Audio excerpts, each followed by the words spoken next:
Hi, this is Brad Keithley, Managing Director of Alaskans for Sustainable Budgets.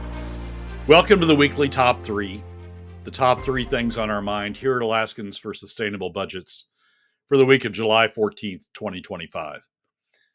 The weekly Top 3 is a regular segment on The Michael Dukes Show. The show broadcasts on both Facebook Live and YouTube Live, as well as via streaming audio from the show's website, weekdays from 6 to 8 a.m. I join Michael weekly in the first hour of Tuesday's show from 6:10 to 7 a.m. for a discussion between the two of us about our 3 issues. We post the podcast of our discussion following the show on the Alaskans for Sustainable Budgets Facebook, YouTube, SoundCloud, Spotify, and Substack pages, also on the Alaskans for Sustainable Budgets website, as well as the project's page on national blog site, medium.com. You can find past episodes of the weekly Top 3 also at the same locations. Keep in mind that in addition to these podcasts, during the week, you also can follow and participate in the discussion with us of these and other issues affecting Alaska's fiscal and economic condition by following us on the Alaskans for Sustainable Budgets Facebook page and through our posts on Twitter. This week, our top 3 issues are these. First, while the One Big Beautiful Act increases access to potential new oil fields on federal lands, we discuss whether it will actually result in new development and, more importantly, additional state revenues. Second, we discuss the fundamental economic issue that we believe the candidates for governor need to address in the coming election cycle. And third, we explain why we think one journalist should listen to himself and follow his own advice that he recently gave in an op-ed piece. And now, let's join Michael. We're going to start off with number 1, which includes the One Big Beautiful Bill, or as Brad calls it, the One Big Bad Beautiful Bill, the badass beautiful bill. And we're going to talk about the details on this. And the big question is, number 1 for today, is it going to provide the development we need? And I guess the question is, will it provide the development we need in the time frame that we need it? I think that's probably the bigger, more precise question. Brad, good morning, my friend. Good morning, sir. It's interesting. The real question is, will it provide the revenues we need? Right. The development's important, but does that development turn into revenues for the state in the time frame that we need? It's there have been a series of articles that people have been talking about, and I've had questions about, including one from Alex DeMarmid, who's the business reporter for the Anchorage Daily News. It starts with there's an article in the Alaska Beacon, but also in the ADN and elsewhere. The headline is USGS report says federal lands in Alaska hold large share of undiscovered oil and gas. And then the first paragraph says about half of what's known as the estimated undiscovered technically recoverable oil lying below federal lands is in Alaska, as is more than a quarter of the estimated natural gas, according to a new report from the U.S. Geological Survey. And that's a big deal. That's an indication by a reputable source that there's a lot of oil and gas sitting underneath Alaska lands. But that's only the starting point of any analysis of whether we're going to do better. The next question is whether you can have access to those lands. You may have a huge amount of oil someplace, but if you don't have access to those lands, it really doesn't do you any good. And that's where the One Big Beautiful Bill, John Hendricks is the one who called it the One Big Bad Beautiful Bill or something like that. But that's where the One Big Beautiful Bill comes in. It opens up access to Alaska lands in a way that we really haven't had before. It requires leasing not only on the North Slope, not only in NPRA and in ANWR, but also in Cook Inlet, and really opens up access to potential access in terms of leases issued to additional Morning, my lands. friend. Sorry about that, Brad. We had a little bit of an internet slurp there for a second there. You were saying it's technically recoverable, but that's where the hitch is.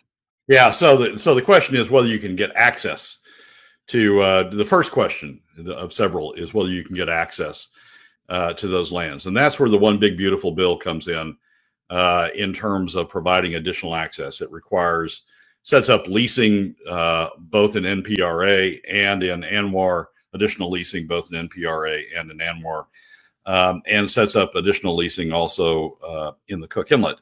And so access, the one big beautiful bill addresses access in the sense that it opens the potential for access to what may be significant additional reserves.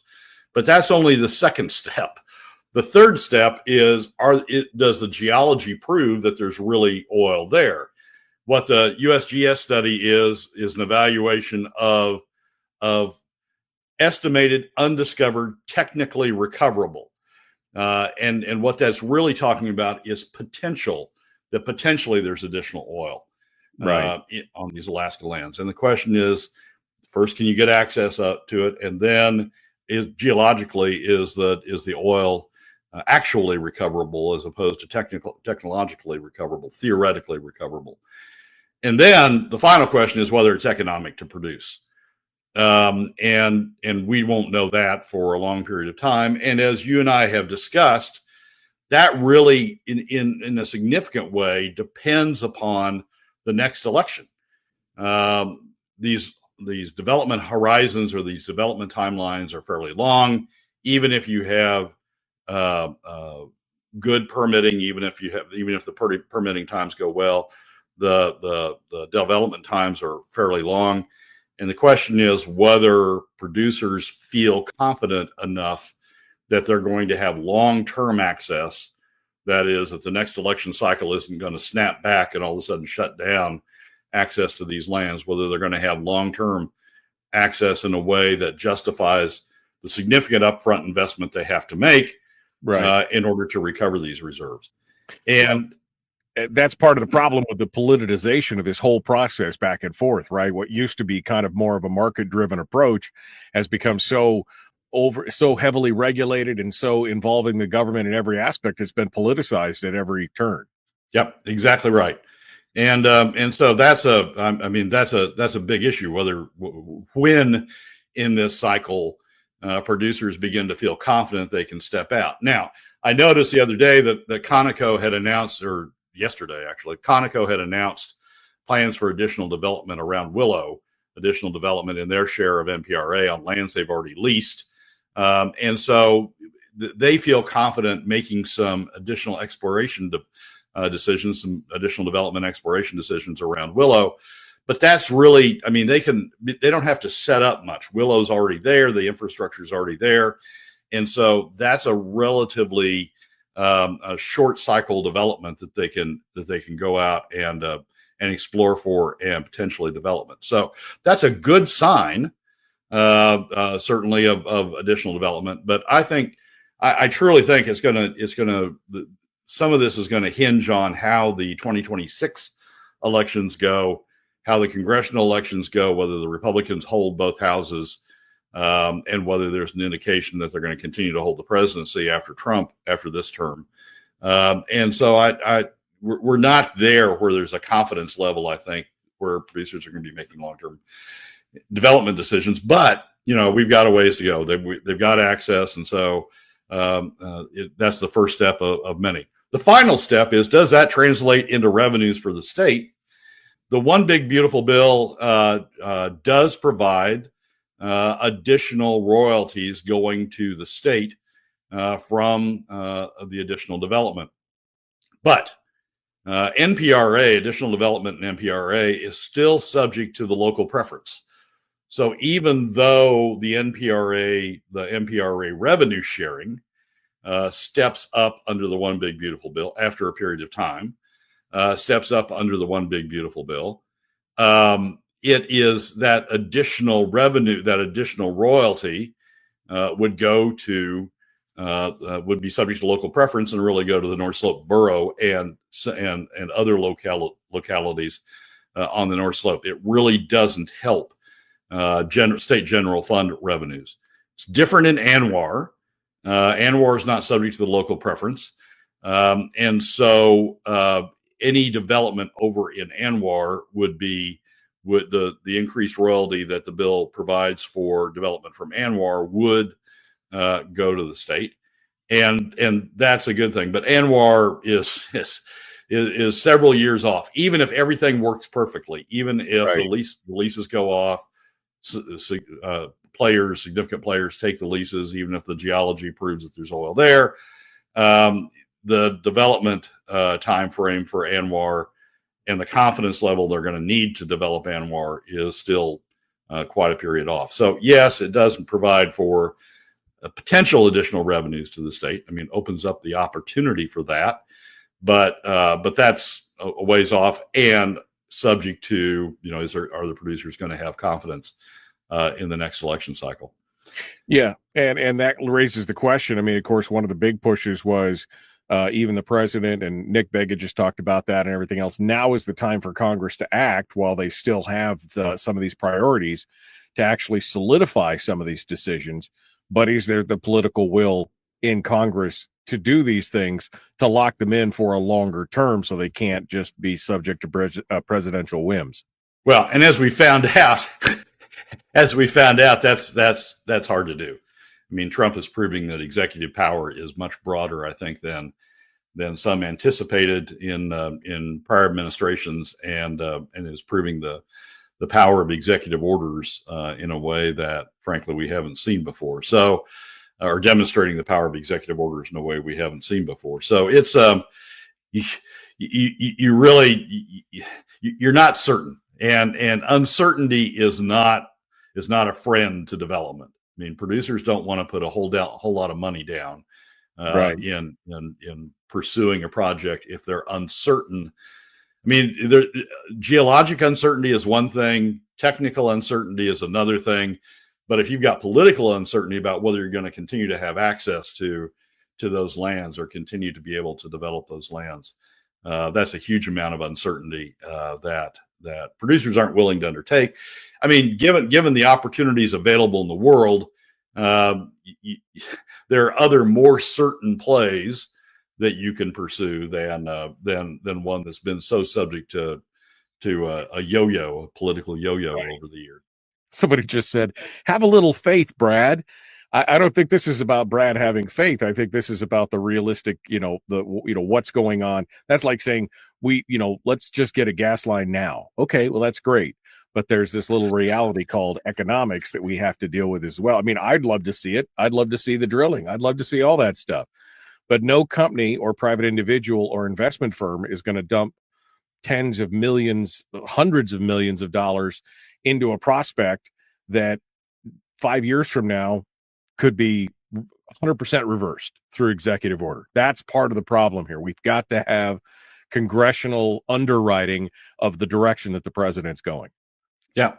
And continued underwriting. I mean, it doesn't do any good for Congress to pass the law now if Congress is going to undo it. If we're going to have a different Congress in 4 years or a different Congress in 2 years, and they're going to start chipping away at it. So it's there's a lot of political. I mean, people say that America is a safe political region. The safe legal region that you can rely on decisions. You can't. I mean, we've seen that. We are the poster child. Alaska is the poster child for that, about how you get yo-yoed back and forth. So I think what we're going to see is gradual steps. First in NPRA, Conoco's announcement is a good one. First in NPRA, because we've got existing footprint in NPRA that you can just sort of gradually step out on. I think we're going to see gradual, sort of testing the waters and stepping out a bit. If the Republicans hold the Congress in 26, if there's another president of similar bent with President Trump, in 28 from a resource development standpoint, then I think you'll see more significant steps. But it's going to be a gradual process. The mere fact that the oils that the USGS says there's oil there, and that the One Big Beautiful bill provides additional access to it, that isn't enough. The economics are important, and the economics are subject to the political uncertainty. That was Kim saying, have a little faith, Brad. I mean, again, it's not about faith. We can have faith. It's just the question of what is the reality of what is coming around, coming around to it. Investors don't operate on faith. Investors operate on relative degrees of certainty, and right. And they want a lot more than just faith. Yeah. Before they put the money down. Well, we could be nothing but, sterling optimists around here. And it's not going to change a thing unless we address some of the issues that cause that uncertainty. That's the thing. That's why we keep diving into these things. Brian had asked early on, but is there a market for all these big, beautiful barrels? Can they be extracted at a profit? And that's the big question, because all this potential oil, the USGS report, it does not talk about the economics. It just talks about technically recoverable, which means with modern technology, and it's a guesstimate, right? But it doesn't deal with the economics of it at all. Yeah, it doesn't deal with the economics. Interestingly enough, there was one other OPEC has their annual World Oil Outlook conference this time of year, and they announced their new projections. And their new projections are that oil demand continues to grow by about 50%, if I remember the numbers correctly, from about 100 million barrels a day currently to about 150 million barrels a day by 2050. You remember during COVID and during the early phases of climate concerns, the expectations were that we'd hit peak oil, or would hit peak oil somewhere along in here and then start declining. In terms of demand, peak oil in terms of demand. But OPEC's OPEC's analysis is that oil is going to continue to grow. Now, that's self-serving in a way. OPEC wants oil to continue to grow, and wants investors and wants others to believe that oil demand is going to continue to grow. But it was an interesting analysis, and it wasn't even that we were plateauing. It was that we were growing. Oil demand was growing by 2050. So, there's a range of positions out there. IEA, International Energy Agency, who has been the most pessimistic about oil growth, most optimistic about the replacement of oil with renewables and other sources of energy, has gradually tilted its expectations of the future back up to where oil's plateauing, maybe a slight increase for a significant period into the future. So there's to answer Brian's question, there's a higher expectation of overall oil demand, global oil demand going forward than there has been in the past. And the economics of Alaska are good once you get past the upfront investment you have to make for Alaska barrels. So then it becomes stable once the oil is actually pumping. It's up until that point that it kind of screws you. Yep. Brian also said, Brad, have you heard a report that Santos may be purchased by ADNOC? I don't know what that is, but ADNOC. It's Abu Dhabi, the Abu Dhabi National Oil Company, and that's from ADNOC's play. From ADNOC's side, that's an LNG play. We were going to answer Brian's question about the Santos purchase by Abu Dhabi. What's going on there? So ADNOC is becoming big in LNG, wants to become big in LNG, global LNG. And Santos is, well, although we know it in Alaska for the Pikka development, the oil development on the North Slope, globally, Santos is a big LNG player. And when they acquired Oil Search, which was one of the predecessors of the Pikka field, when Santos acquired Oil Search, they acquired a big PNG, a big LNG project in Papua New Guinea, PNG, what's referred to in the industry as PNG. And so Santos really has a big LNG side, and ADNOC's interest in And Santos is really to scoop up those LNG assets, join them with the LNG assets that ADNOC already has, and become an even bigger player in the LNG industry. It's unclear what that might mean for Pikka, but look, Pikka is a good field. It's way down the road in terms of development. It's had previous owners, and it's sort of continued on despite the changes.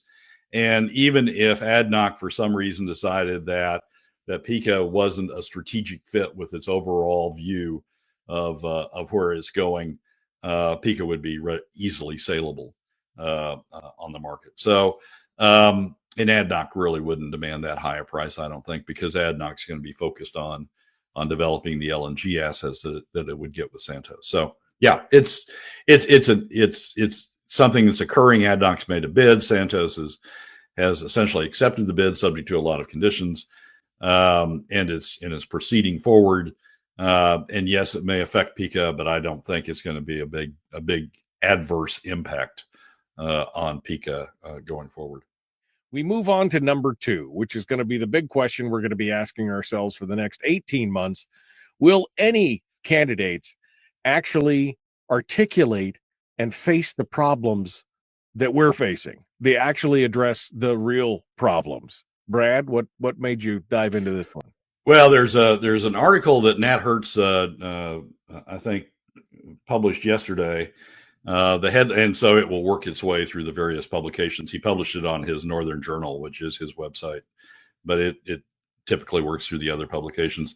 The headline of it is National Democrats are salivating over a Mary Peltola bid for U.S. Senate, but Alaska's governor's race could be wide open too. And the article is really about, what influences are at play with Peltola's decision on whether she runs for the Senate race or the governor's race. I've heard people speculate on both sides that, she's definitely running for the Senate against Dan Sullivan, or, she's definitely running for the open governor seats where she doesn't have to face an incumbent. And it's an interesting article for those who are into the political end of things. That would it's a good read. There is one interesting tidbit in there. They asked Tom Begich for his reaction to all this, and he said, if Mary runs for Senate, Tom Begich, am definitely running for governor. If Mary runs for governor, I am definitely supporting Mary for governor. So Begich essentially implies that he's not the fallback for the Senate race, but if Peltola runs for the Senate, then Tom Begich, is the fallback for the governor's race, the Democrat fallback for the governor's race. And so we're beginning to get in this season where candidates are forming. There's something like 5 candidates announced, Republican candidates announced already. There was another one announcing this week, a doctor who some speculate can self-fund his campaign, like Bill Walker did back in the day. So we're beginning to get a lot of discussion about it. But the question I have is any of these candidates going to discuss the issues that ordinary Alaskans are facing, the middle and middle income Alaska families that sort of make up the bulk of the state, the middle 60%, with the 20% down at the low end, 20% at the high end, the middle 60%. And there's several articles or several publications that have raised issues that those middle income Alaska families are facing. One, the Fairbanks News Miner picked up a report from the Alaska Department of Labor that says, the headline of which is Economic Report, Alaska Inflation Stabilizes Yet Prices Remain High. And that's picking up on the Alaska Trends.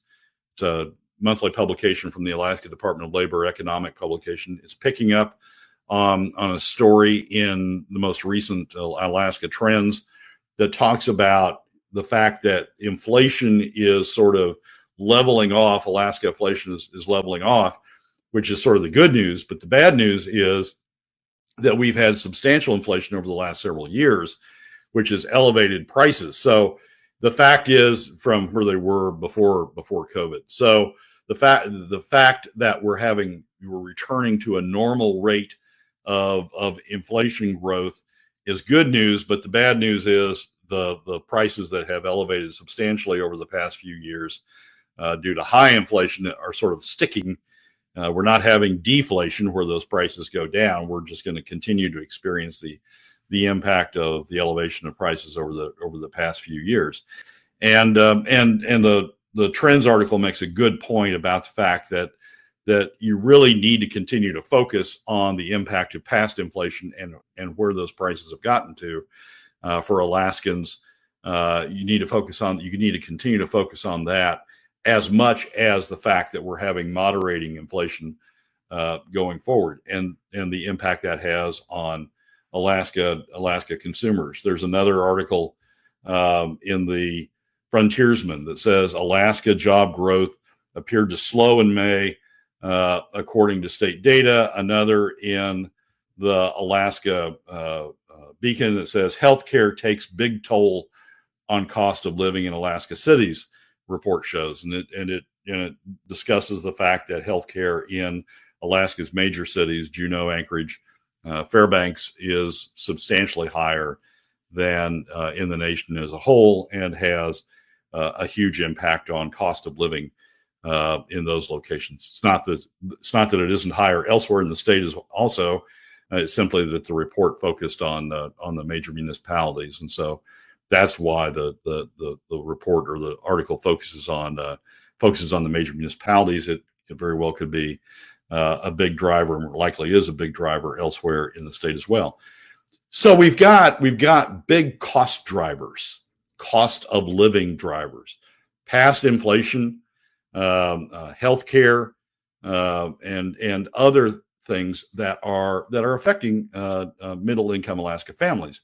And the question is, are the gubernatorial candidates really going to address that?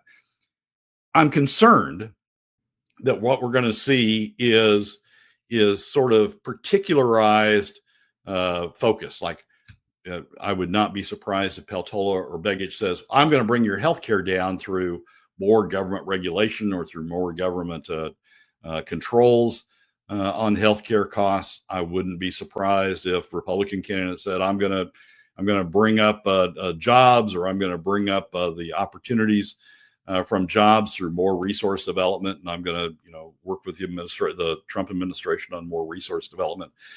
Those are all sort of particularized little nuances. But the question is whether, generally speaking, politicians are going to speak to the broad swath of middle Alaska families in the concerns that they're having dealing with the economics. Which would mean that they would have to focus on the private economy. I mean, that's part of the problem. They would have to focus on the private economy instead of it all being about the government sector.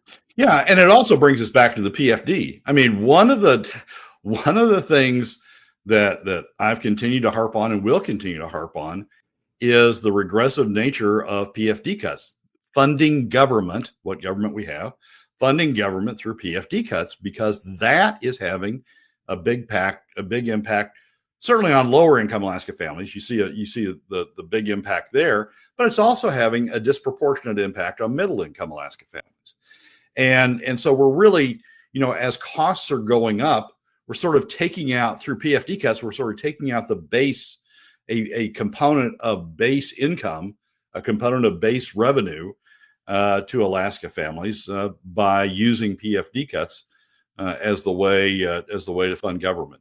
And so I to deal with what Alaska families are facing, we not only need to talk about the cost impact, but we also need to talk about what government's doing to make the income side of Alaska families worse off.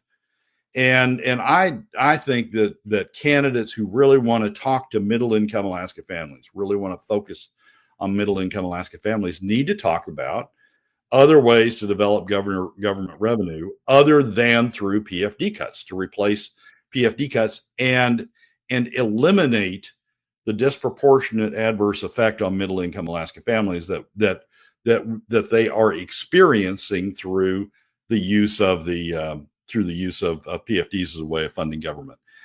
A couple of ways that I think that we need to be talking about. One is oil taxes.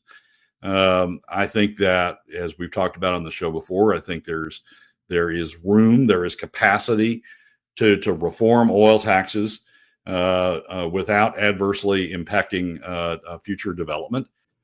We are getting significantly less as a share of gross revenues in this decade from SB 21 than we got in the prior decade, in the 2010s, and we certainly had investment going on that's resulting in production in this decade, but we certainly had investment going on then. So I think there's room on oil taxes that candidates ought to be talking about, and I think there's room. I wrote an article that was released yesterday in the Landmine yesterday, one of the weekly columns I write, talking about the performance of the Permanent Fund Corporation. We've talked about it on the show before, that the Permanent Fund Corporation is significantly underperforming relative to where it could be, and that's costing revenues in terms of the level of POMV draws. That's costing revenues, significant revenues, to government.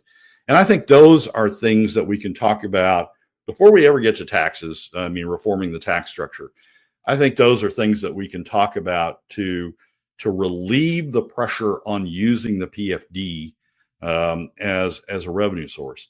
So I'll be looking for candidates who really want to deal with what's affecting middle-income Alaska families, not only from the cost standpoint and talking about things that affect all of us in terms of cost, but also from the income standpoint and what the state has done in terms of PFD cuts to regressively reduce the incomes of middle-income Alaska families by using PFD cuts as the state's primary revenue source.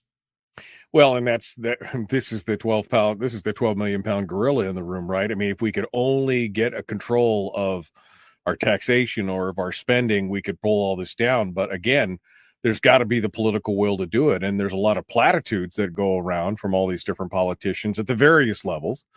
But nobody really seems to be taking a stab at the real problem, which, of course, is that the private economy is continuing to struggle.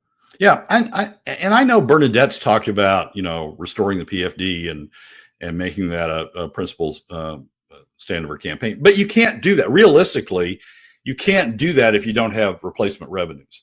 You can't restore. I mean, that's what Dunleavy ran into. You can't restore the PFD if you don't have replacement revenues to cover the at least some of the spending. We can cut spending some, but at least some of the spending that's going on. And so to realistically discuss the issue at the same time as you discuss restoring the PFD, you're going to have to discuss where replacement revenues are going to come from. And if you're not doing that, you're being as disingenuous on the issue as Dunleavy's turned out to be. I mean, Dunleavy talks a lot about restoring the PFD, right? I mean, his budget come out restoring the PFD, but he doesn't. But without replacement revenues, it's unrealistic. It's just rhetoric. So we need candidates who are going to deal realistically with this issue, recognize the adverse impact that PFD cuts have had on middle-income Alaska families from the income side, work to alleviate what government has done to those families in terms of the regressive taxation of cutting PFDs, but also at the same time address where they're going to develop replacement revenues to replace the state's reliance on PFD cuts. Which, of course, is the one thing that they don't want to do at this point. The biggest thing here, Brad, we got about 2 minutes, but the biggest thing with this whole deal, all the things we've been talking about, is always if we could just get the politicians to open their eyes to see the long-term consequences, right? That's the thing. It seems like everybody's so focused on giving people what they want in the short term so they get reelected. Nobody's looking at the long-term costs, the impact on, private economy, people, anything else. And this is the short-sightedness that is politics. I mean, it has been for 3,000 years. Yeah, you play to the crowd, you play to the immediacy. But we've got the opportunity on this show at least to talk about the long term, and we've got the opportunity to evaluate candidates on whether they have a long-term vision that's realistic and a long-term vision that meets the needs of the 60% of Alaskans that are sort of the baseline of the state.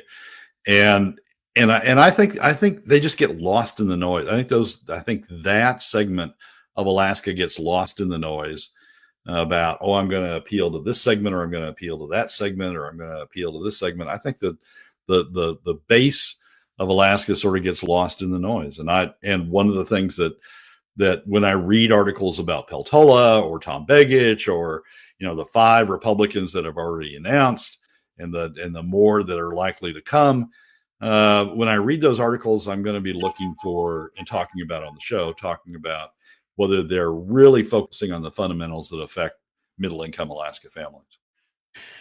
Well, we'll see. We'll see if our little chats here every Tuesday bring about any more future change. Fingers crossed we could see some of that going on. We're on to number 3. This is the one that I've been looking forward to, because I read this. I thought blood was going to shoot out of my eyes as I read this opinion piece. Brad's got his top 3. His 3 of the top 3 is one journalist should take his own advice. And we're talking about Tim Bradner, who generally speaking is pretty even keeled on most of his reporting and talking and things like that. But this opinion piece in the ADN and in other various outlets is just so tone deaf. It says, now more than ever, Alaska needs civics education in our schools. And Brad is like, maybe pot and kettle should meet here somewhere in the middle. Right. Brad, you want to hit me with your thoughts on this? Look, Tim Bradner is a good reporter. I read his stuff. I read everything that he publishes publicly, at least. When I read the Frontiersman, I go through and I make sure that I've read all the articles that have been bylined by Tim, even if they're local Mat-Su politics articles, because he just has some great insights, some great economic insights. He follows some good economic sources and uses those in his stories in a way that I think is very good. But every once in a while, he goes off on these tangents, mostly in op-eds. But I'm going to come back and say it creeps into his stories also. Mostly in these op-eds, he goes off on these tangents that get a little preachy and a little preachy about tone deaf about his subjects. And this one you read the title, Now More Than Ever, Alaska Needs Civic Education in Our Schools, is one of those. It starts with focusing on a bill that Senate President Gary Stevens and L.B. Jackson Gray have proposed that would require a civics course as part of the Alaska K through 12 curriculum, and would require students to take the civics courses. And as Tim writes the story, he says there's a good reason for this, because we're in the midst of a situation where people aren't paying attention to the Constitution, people aren't paying attention to the separation of powers, that we're becoming a more dictatorial nation. Sort of goes down this road that you would expect from a strong Democrat, or you've seen from strong Democrats, about the dangers of this administration, about the concentration of executive power in the office of the president, and various things. And Tim's focus is, yes, we need civics education because we need to come back to the basics about separation of powers, and about why separation of powers are important, and about why constraints on the executive are important, and sort of goes down that road, and that people ought to be paying attention to the Constitution. Well, the thing that always strikes me when I read one of these things by Tim is that he is part of the problem, not part of the solution, at least in one respect. Whenever you read one of Tim's stories about the PFD, Tim always goes out of his way in the story to say that the PFD, as it exists now, is an obsolete statute, and he rationalizes and justifies the legislature ignoring that statute that's on the books, still on the books, never been amended, never been changed, about how the PFD is to be calculated. That the legislature is justified in ignoring that statute. He uses He uses those words, ignoring the statute. That the legislature is justified in ignoring that. Again, another word he uses, obsolete statute.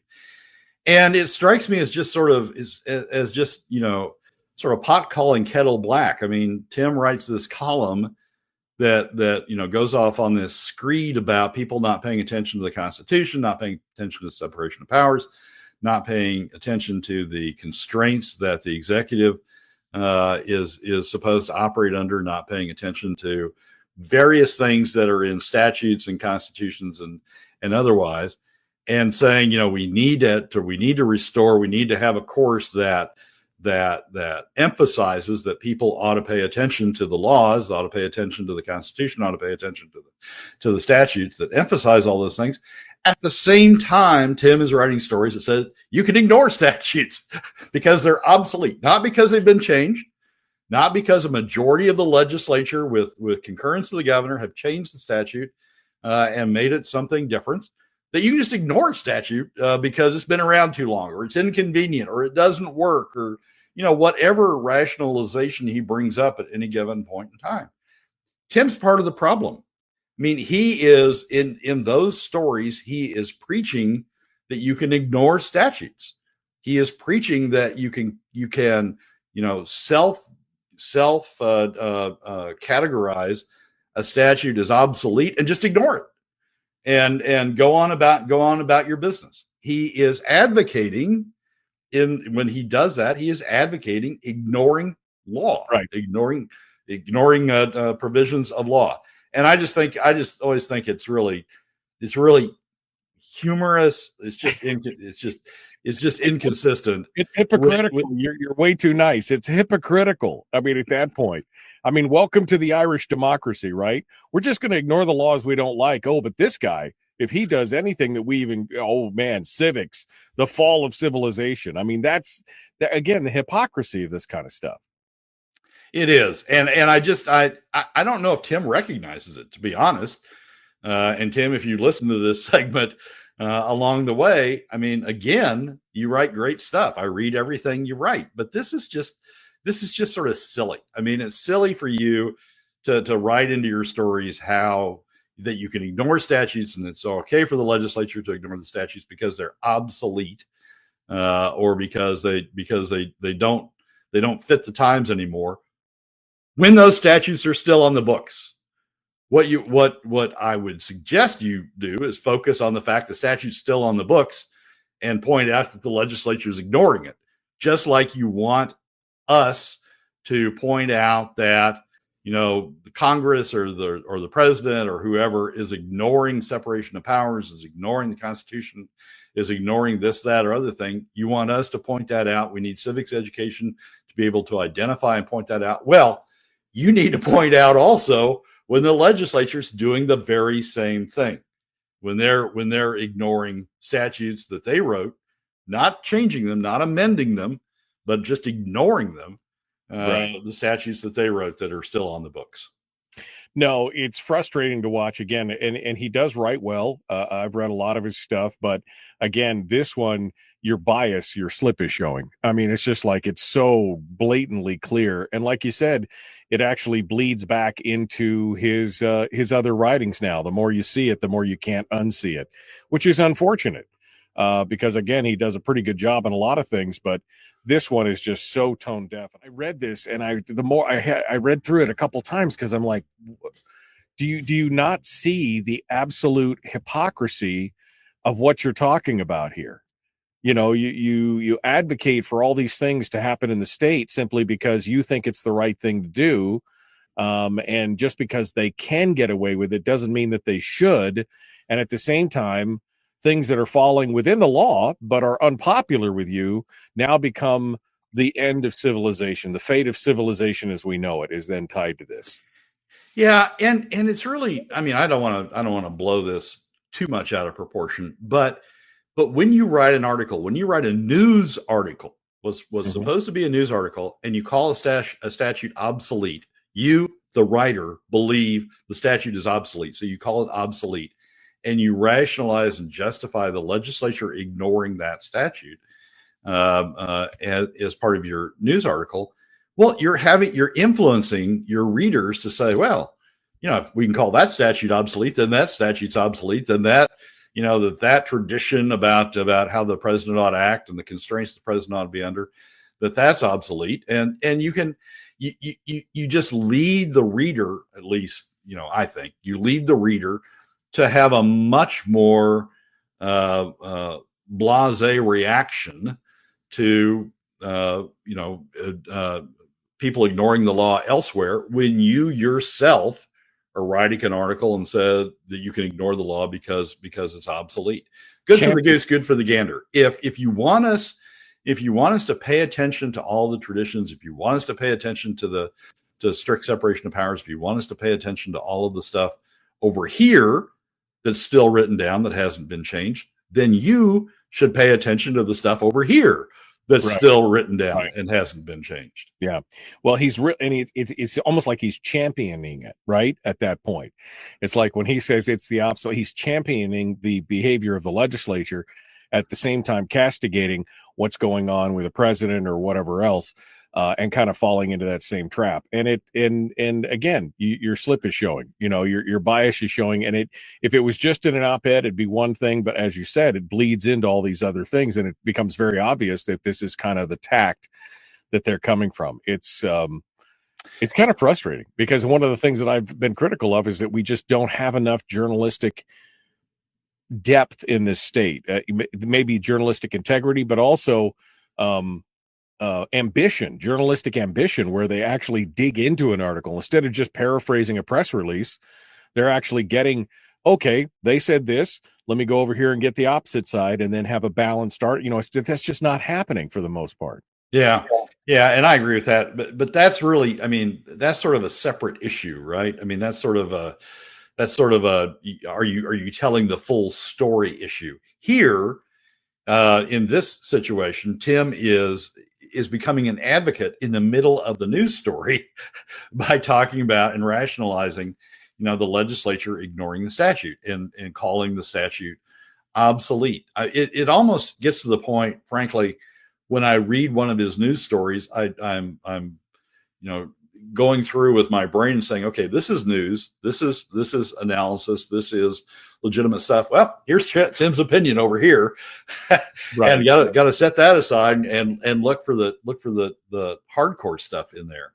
And it's difficult sometimes, particularly when he's talking about how the state is setting up the budget, because all of this, the PFD doesn't count, it's obsolete, it's out of date.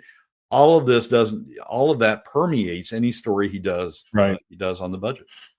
I got about 2 minutes here. I did want to comment, because you've been supporting candidates, and I saw your post the other day where it wasn't Jubilee Underwood, it was Alexi Moore, who was under fire for some of the things, and you were like, good job, and you actually wrote her a check because she's taken a lot of different heat. Can you comment on that real quick? Because I thought that was, I thought that was much ado about nothing.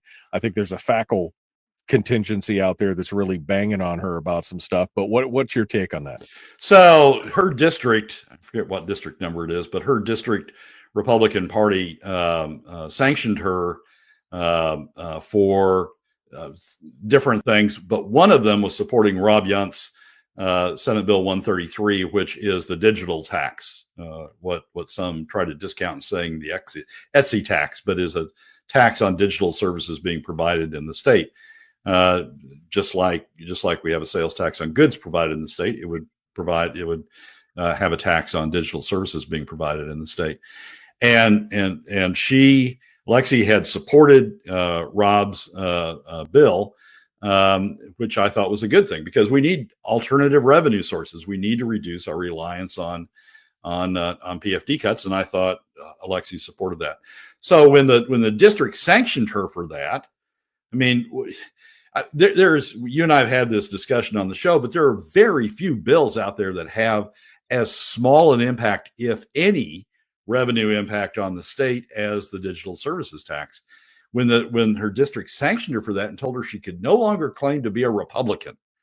The district Republican said you can no longer claim to be a Republican because no longer use Republican in your advertising and that sort of stuff. You no longer claim to be a Republican because you supported this bill. I thought that was just outrageous because, look, we need people who talk realistically. As we talked about in the second segment today, we need people who talk realistically about what we're going to do on the revenue side if we're going to restore the PFD. And we need people who talk realistically about that. So I thought the district's actions was outrageous. And so I decided to do something about it, and which was write the check at the new maximum that would be set that's set by the initiative that would be set by the initiative that's going to go before the board of voters in 26. Write a check and say, look, not only am I going to talk the game, I'm going to put my money where my mouth is. And posted that.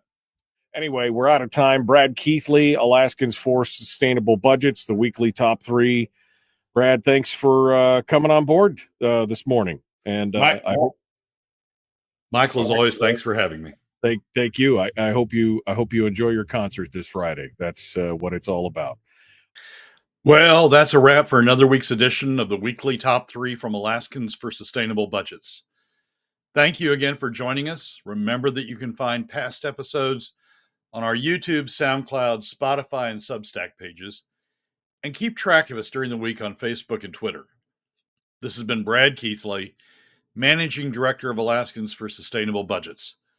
We look forward to you joining us again next week on the weekly top 3.